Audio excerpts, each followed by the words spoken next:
Press club की building के इफ्तिताह ते वेठासीं साईं मोहम्मद मुनीर शाह ज़कीर साहब की निगरानी में।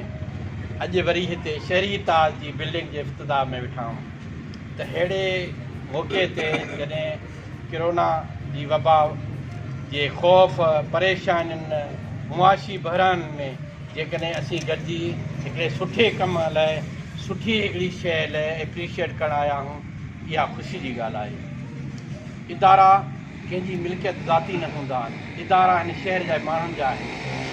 त अहिड़नि इदारनि खे सपोर्ट करणु मोहम्मद मुनीर शाह ज़ाकिरी जो किरदारु हमेशह ग़ाइबो। सकण खां टाउन कमेटी जा चेयरमैन ॿिया बि ईंदा, अॻु बि थी गुज़रिया, पर साईं पंहिंजे ज़ाती तौरु जेके तारीख़ी शयूं करणु शुरू कयूं आहिनि, असां दुआगू आहियूं साईं जी ज़िंदगी लाइ, सिहत लाइ, त साईं इहे नवाज़िशूं हिन सकण जे माण्हुनि ते कंदो रहे।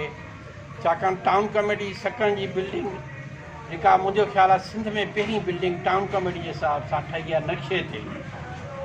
उनखां पोइ सकण प्रेस क्लब खे जेको हाल ॾिनो वियो उहो बि मुंहिंजे ख़्याल आहे त हेतिरे असांजे 35 साल मुंहिंजो तजुर्बो आहे सहाफ़त में, त कंहिं बि असांखे हथ बि कोन ॾिनो कंहिं बिल्डिंग जी ॻाल्हि त ठहियो।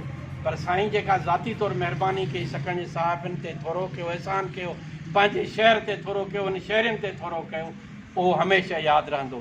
ईअं शहरी ताज हिकिड़ो समाजी इदारो हो, उनजी बिल्डिंग त छा, उन जो नालो वठण लाइ बि खोड़ झेड़ा एतिराज़ ग्रुप परेशानियूं हुयूं।